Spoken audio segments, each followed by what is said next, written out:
یہ دنیا چھوڑ دی ہم نے تیری خاطر میرے مولا، یہ دنیا چھوڑ دی ہم نے تیری خاطر۔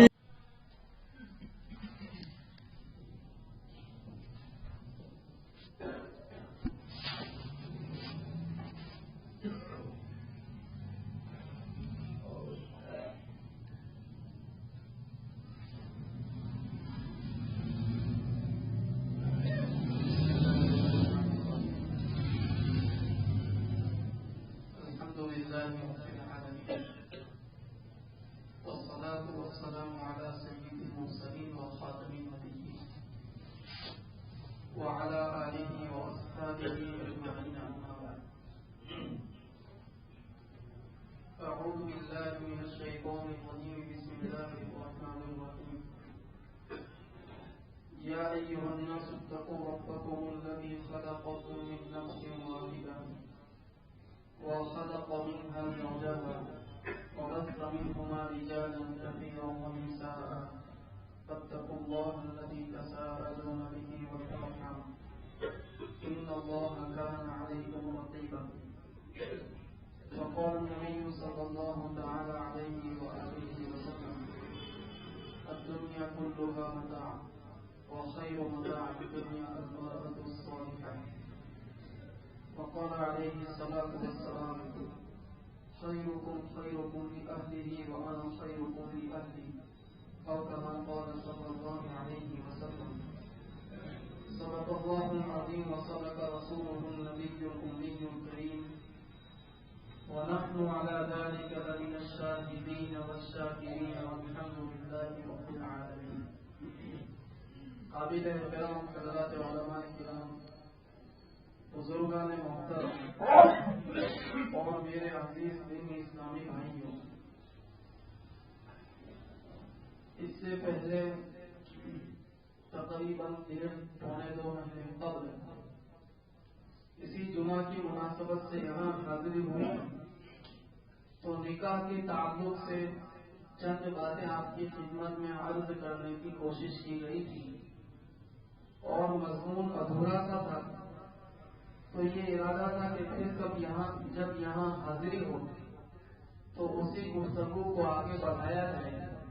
آج اللہ تبارک و تعالیٰ نے یہ موقع عطا فرمایا تو اسی گفتگو کو آج آگے بڑھانے کی کوشش کی جاتی ہے۔ یہ بات عرض کی جا رہی تھی کہ الحمدللہ اللہ تعالیٰ نے ہم سب کو ایسا دین عطا فرمایا ہے جس نے انسان کے وہ تمام تقاضے جو اس کی جبلت میں یعنی جو انگریز اس کے اندر رکھ دیے گئے ہیں، ان تمام تقاضوں کی فلفلمنٹ کا بہترین سامان شریعت نے فراہم کیا۔ اس لیے اس نے نکاح کو بھی پروتساہت کیا، اس کو موٹیویٹ کیا، اور اس سلسلے میں لڑکا پسند کرنے کے لیے معیار کیا ہو، لڑکی پسند کرنے کے لیے معیار کیا ہو، لڑکی کے دیکھنے کا جو مرحلہ ہے اس کو کس طریقے سے پار کیا جائے، گزارا جائے، یہ باتیں آپ کی خدمت میں اس مجلس میں عرض کی جا چکی ہے۔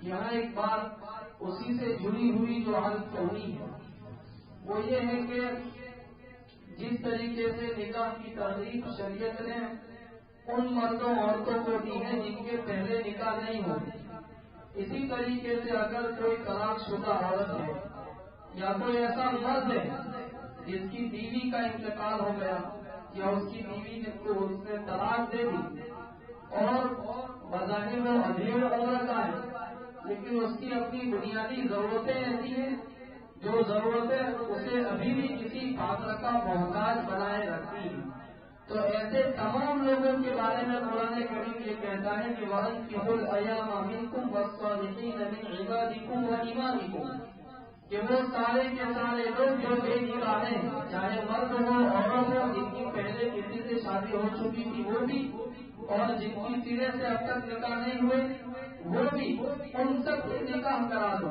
تو جو ادھیڑ عمر کا شخص ہے، چاہے وہ عورت کیوں نہ ہو مرد کیوں نہ ہو، ان کے بارے میں بھی قرآن یہ کہتا ہے کہ کوئی اچھا پاتر تلاش کر کے ان کے نکاح کرا دیے جائیں. نوجوانوں میں تو یہ چیز ہوتی ہے، لیکن ادھیڑ عمر میں آدمی اگر نکاح کرنے جا رہا ہے، 50 سال کی عمر ہے، 55 سال کی عمر ہے، 60 سال کی عمر ہے، تو کبھی کبھی اس کی اولاد کی طرف سے اس کو کریٹیسائز کیا جاتا ہے، سماج کی طرف سے اس پر تنقید ہوتی ہے، اور اسی طریقے سے دوسرے لوگوں کی طرف سے ایک طرح اس کا مذاق اڑایا جاتا ہے کہ اس کو 60 سال کی عمر میں شادی کا جنون سوار ہوا ہے.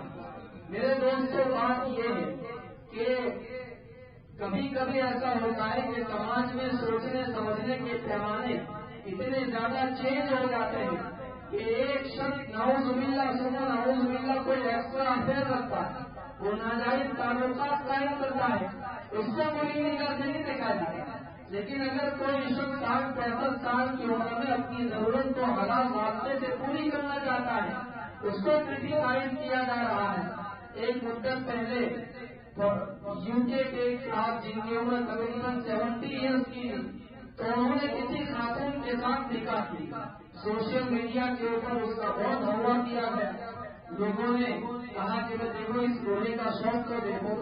ہم نے عرض کیا کہ اس بوڑھے کی پیشانی چن لینے کو جی چاہتا ہے کہ وہ بوڑھا ایسے ملک میں رہتا ہے کہ ملک کے ایک کونے سے دوسرے کونے تک اگر وہ اپنی خواہش ناجائز راستے پر پوری کرنا چاہے اس کے سامنے کوئی روک ٹوک نہیں.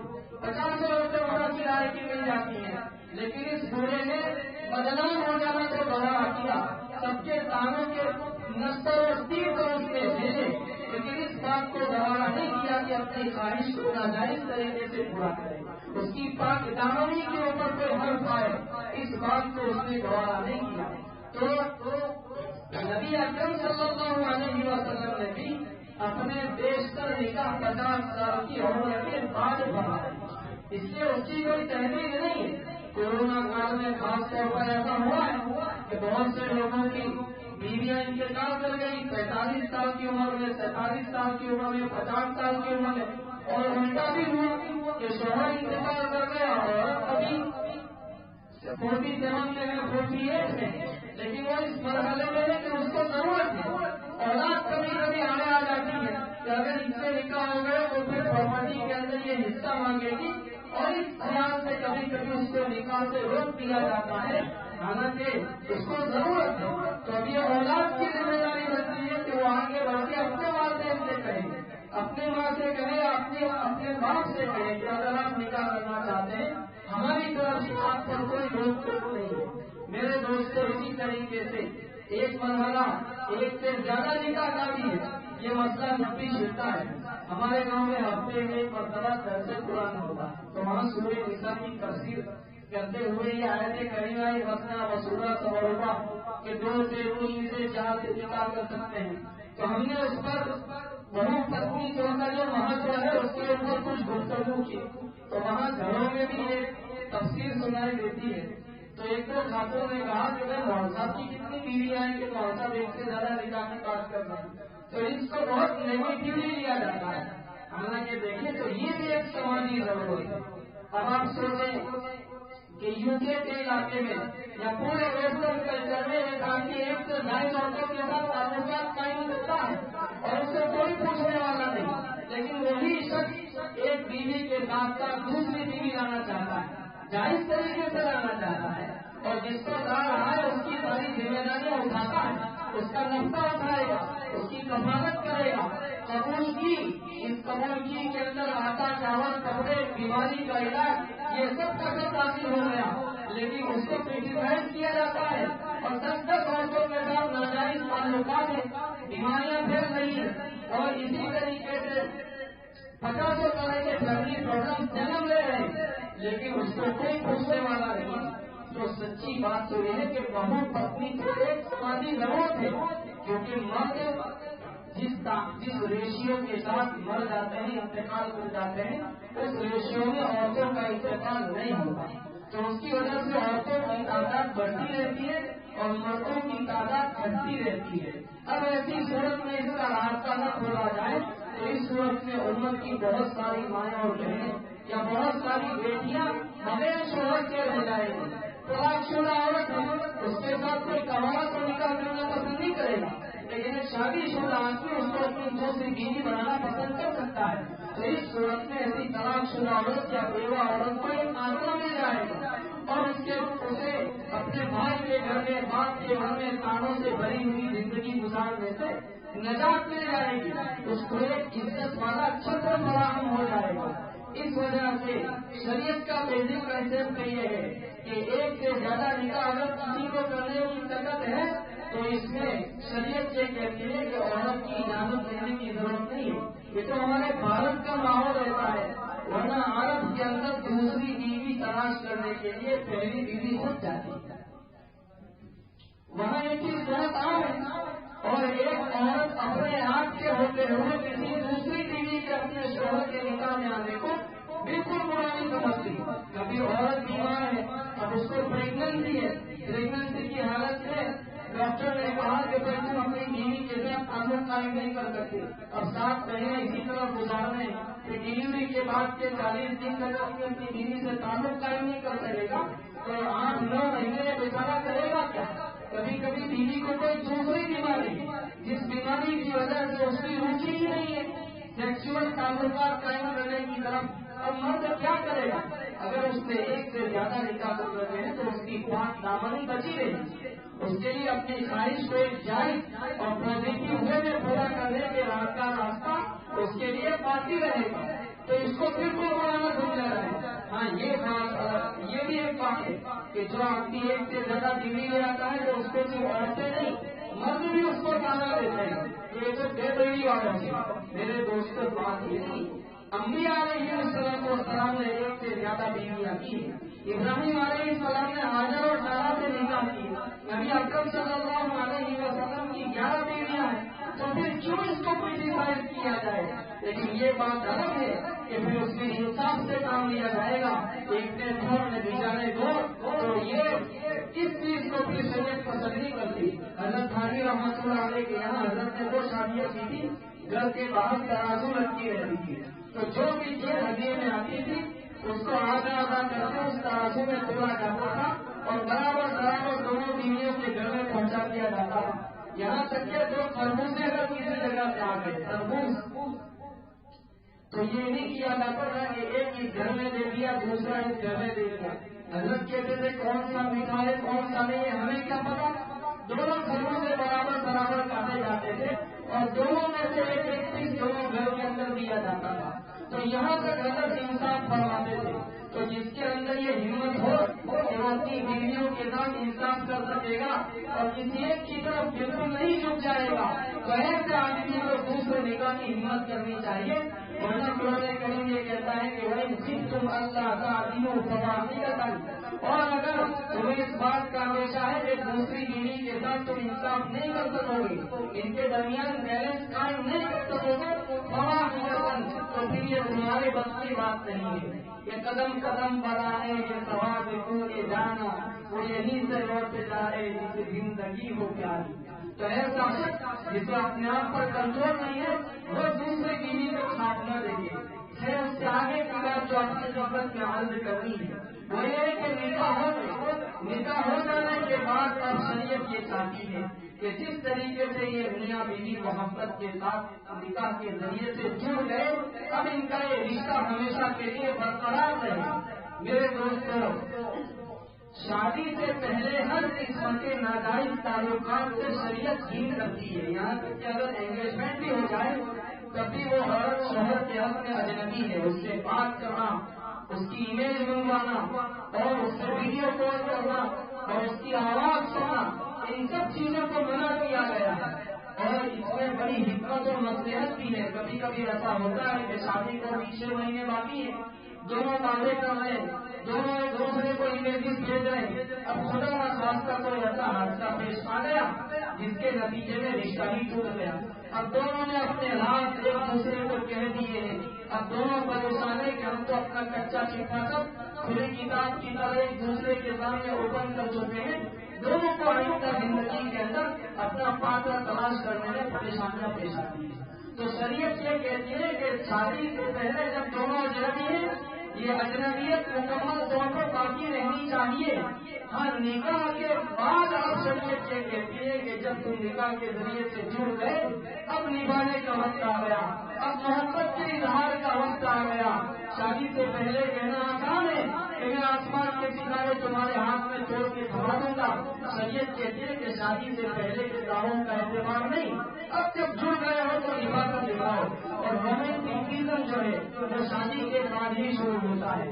نبی اکرم صلی اللہ علیہ وسلم کا سلوک اپنی بیویوں کے ساتھ کیسا ہے.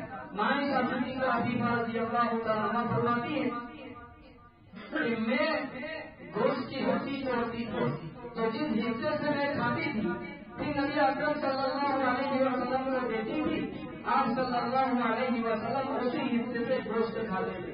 حضور نبی اکرم صلی اللہ علیہ وسلم میں پانی پیتی تھی اور حضور کو دیتی تھی. جس حصے سے میں نے چھو کر پانی پیا ہوا ہوتا تھا آپ صلی اللہ علیہ وسلم اسی حصے کو اپنے منہ سے لگا کر پانی پیتے تھے.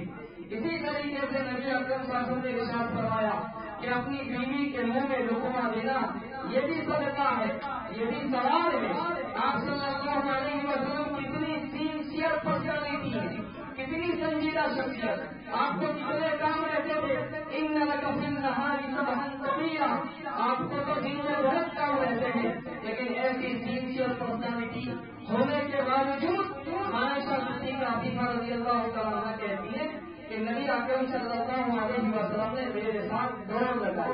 اور سوچے کہ حضور جیسی باوقار شخصیت اور دوڑنے کا کام اور وہ بھی عورت کے ساتھ, لیکن یہ ریس آپ صلی اللہ علیہ وسلم نے اگر لگائی ہے اپنی بیوی کو خوش کرنے کے لیے لگائی ہے. حبشی لوگ نیزوں کا کھیل دکھانے کے لیے آئے.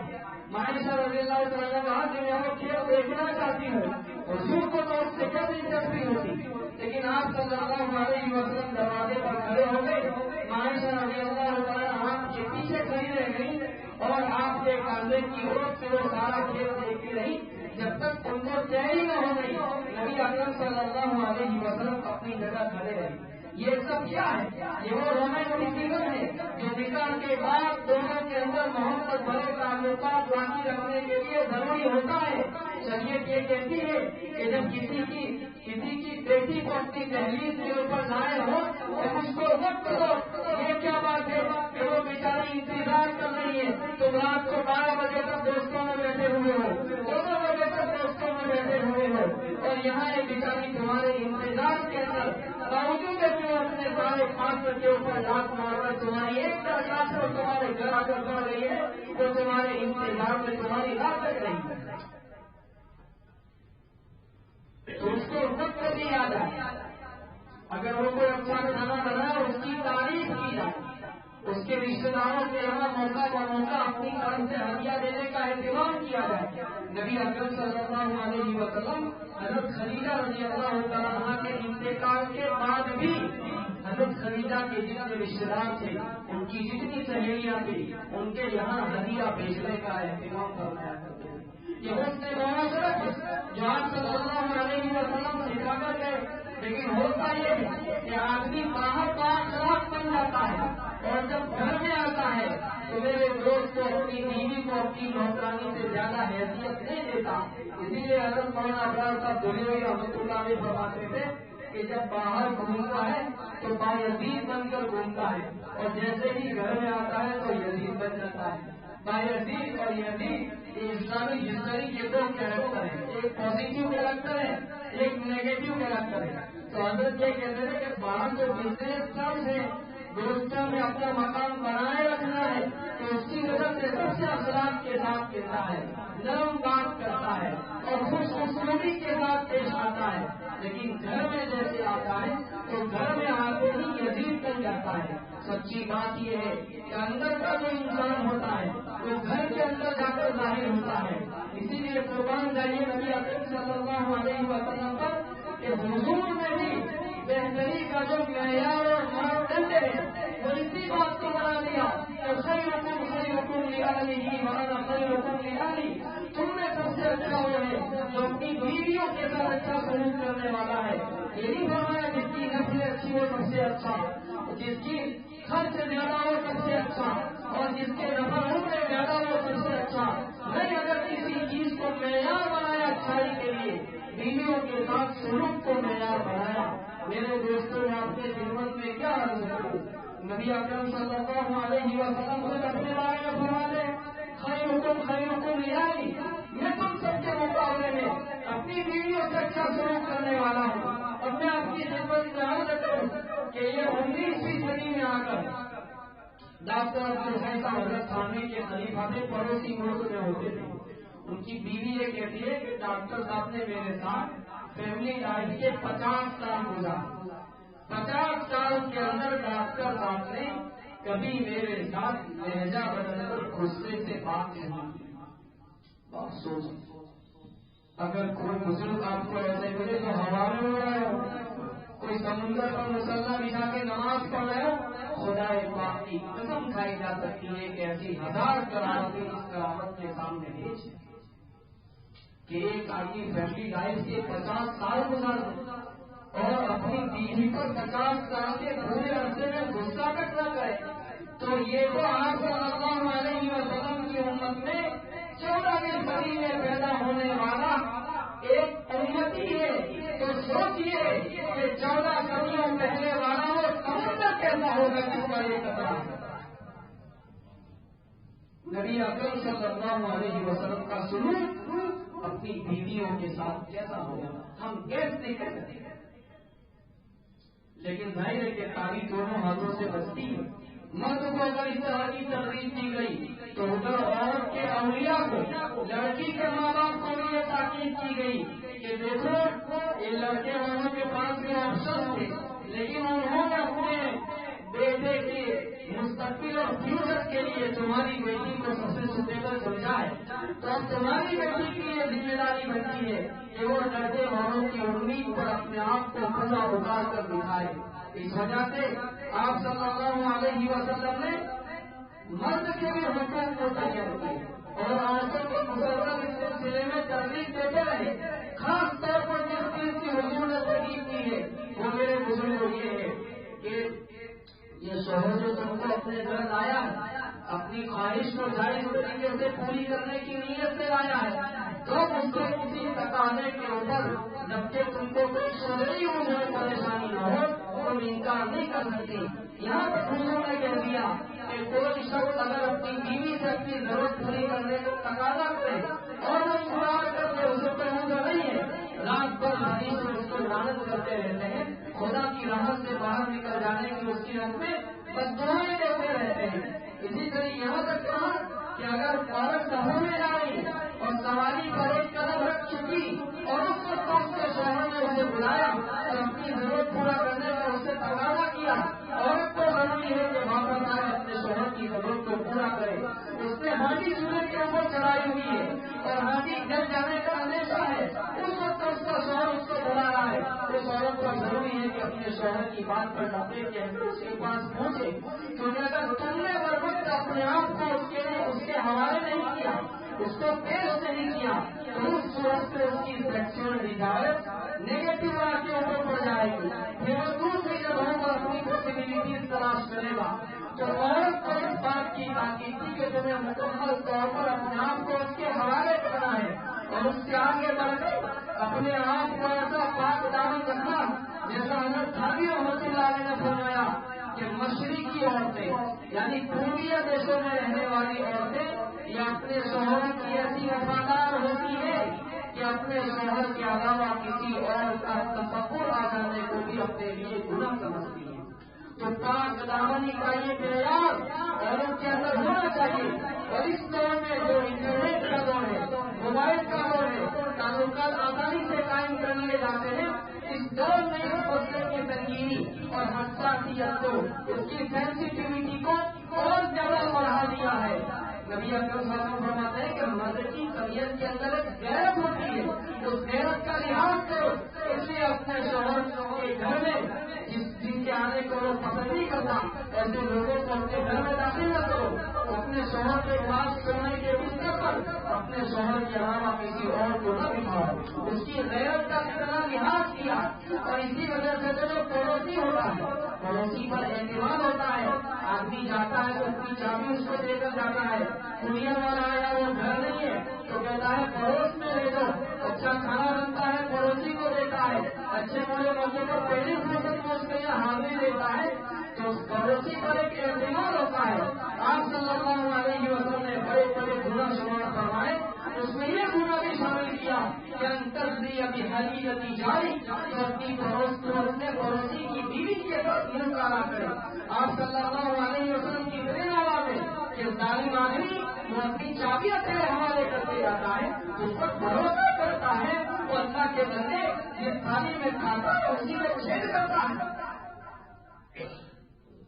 نبی اکرم صلی اللہ علیہ وسلم نے اس کا اتنا لحاظ کہ آدمی باہر جائے گا وہ ذہنی سکون چاہے گا کہ میں جس فیلڈ میں کام کرتا ہوں اور کمپلیٹ ہو کر کام کروں. اور یہ یکسوئی اس کو ان چیزوں کا حاصل ہو سکتی ہے جبکہ وہ اپنے گھر کے بارے میں ذہنی طور پر یکسو ہو. اسے اعتماد ہو کہ میری بیوی پاک دامنی کا پتلا ہے. کبھی باہر کے کام کو انجام دے سکے گا ورنہ وہ ڈسٹربنس اور اسٹریس کے بیچ زندگی گزارنے پر مجبور ہوگا. اس ٹاپک کو اور بھی آگے بڑھایا جا سکتا ہے. اس کو طلاق کے موضوع تک پہنچا کر ختم کرنا ہے. انہیں کا گزارشات پر آج کی بات کو ختم کرتے ہیں. پھر کبھی موقع ہوگا تو اس کو انشاءاللہ آگے مزید ذکر کرنے کی کوشش کی جائے گی. اللہ تبارک و تعالیٰ ہم سب کو بہترین فیملی لائف گزارنے کی توفیق عطا فرمائے. آمین یا رب العالمین.